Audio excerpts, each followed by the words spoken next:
Hello, everyone, and welcome back to this Age of Empires custom scenario.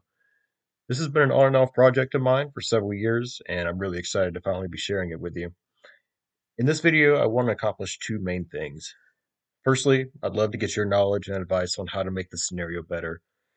I'm no expert in the scenario editor, and most of this has been figured out along the way, so any tips, tricks, or ideas that you have would be greatly appreciated. And secondly, I hope to start building a community around the scenario. This isn't just a map for looks. It's designed to actually be played with custom civs built from Krakenmeister's Civ Builder. And so today we'll be exploring the map itself and taking a look at each civilization. In future videos, I'll dive into gameplay, mechanics, triggers, and all that good stuff. So with that in mind, let's get into it. Here you can see the full map. I'd say that about 90% of it is finished. The last 10% is mostly just cosmetic, adding some eye candy and improving the terrain here and there.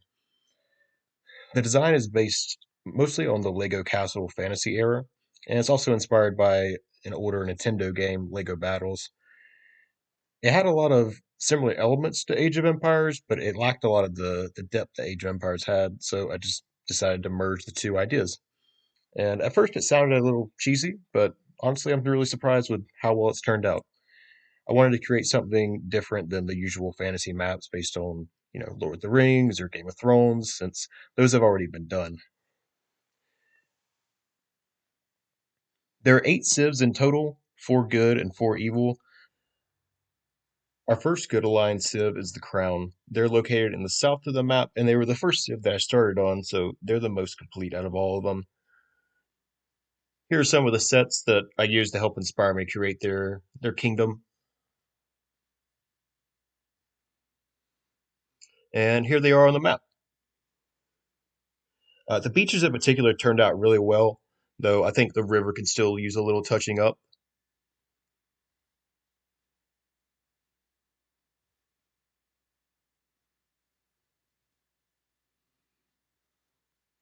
And here's a background I created. I've done this for all the civilizations, and I won't go through and read them all and bore you to death here with it, but it just goes into their background, the lore behind each civ, and I think it really gives each civ a unique personality, and it really brings them to life. So at the end of each civ, I'll just pause for a second and let you read this if you'd like to, so you can pause the video.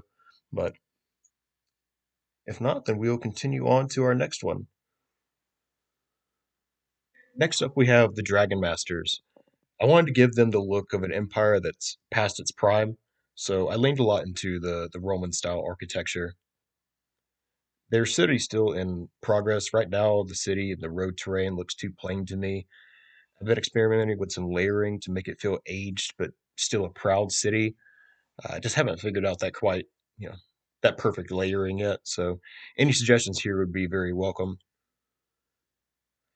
They also have a war memorial, a small village, and a dock area. So lore-wise, the Dragon Masters were once the most feared faction with dragons on their side, but now they're really a kingdom just clinging to their past days.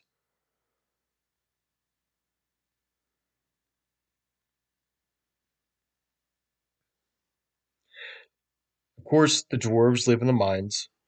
The mines turned out well, but I'm still undecided on whether to keep the black terrain, which suggests sort of endless cavern walls, or swap it with some rocks.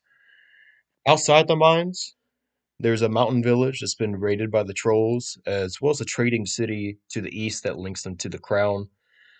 Their fortress and mines feel pretty dwarven to me. They're simple, square, and I think that gives them a good look for their identity, even though on the surface a lot of their stuff might look simple. And here we also have a trade route between the dwarves and the crowns. It's just an unfinished roadway just to make it look like the scenario is still being built even within the scenario itself. Next up we have the Forestmen, and they're the last of the good faction. They have 2 villages. One is going to be near the Dragon Masters, and the other is going to be in the center of the map, connected to the crown. Their design still needs a lot of work. Ideally, I'd like to create some tree houses and bridges and other wooden structures, but I haven't figured out how to really do that in a satisfactory way yet. Their lake could also use a little touching up in my opinion.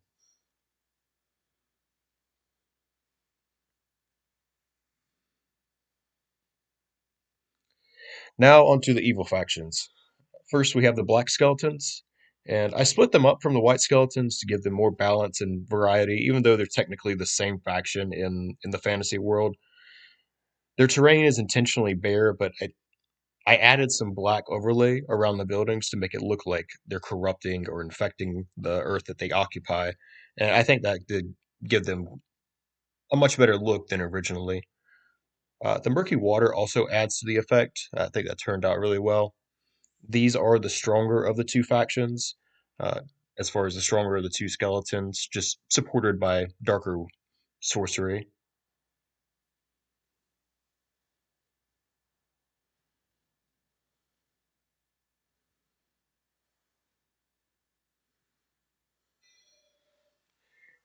And so here we have the white skeletons. They're the weaker counterpart that rely much more on numbers and swarming tactics.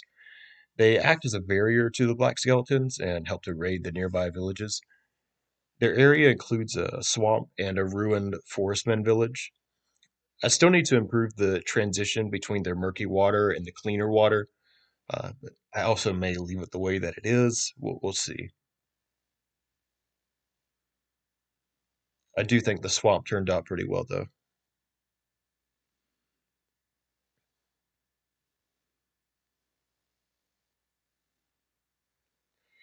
One of my favorite civs are the trolls. They're a strange mix of barbaric and just brilliant engineers, known for their massive siege weapons.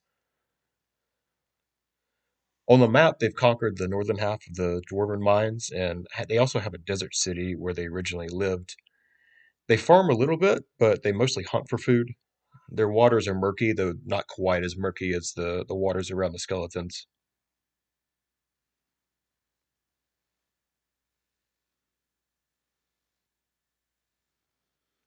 And last up, we have the Bulls.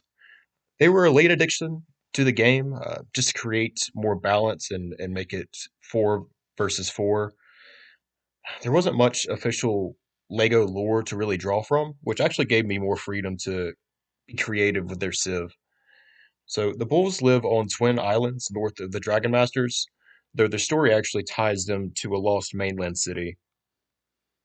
They were crushed by the Dragon Masters a long time ago, but say they've since rebuilt and started to reclaim their old city on the mainland.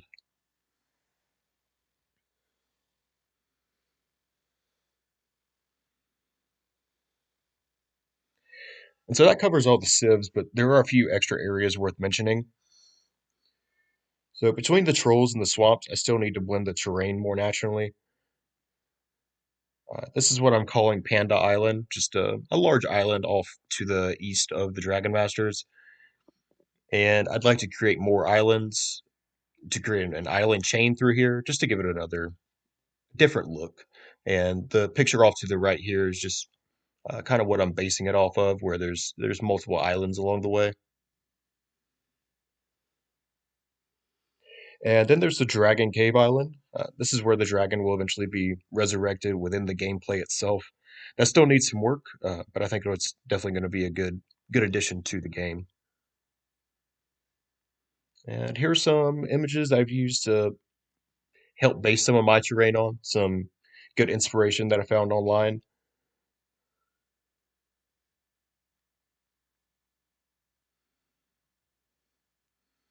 And lastly, at the very south of the map, we have some icebergs, just as eye candy. I thought I might do something with them, maybe add a relic there, but I'm not sure at this point. I think I may just leave them as the eye candy and just leave them as they are. So that brings us to the end of the review. You've now seen the entire map, all 8 civs, and some of the areas that still need progress. The foundation's strong, but I still think there's plenty of room to be improved, and that's really where I'd like your help. If you enjoyed this video, please share it with others who might be interested. And if you have suggestions, whether it's balancing the game, improving the terrain, some eye candy, or trigger ideas, please let me know in the comments. Every bit of feedback helps to bring this project closer to reality. In the next video, go deeper into the gameplay, how each civ plays, the special triggers, and how the story events unfold. So Thank you so much for watching, and I'll see you in the next one. Take care.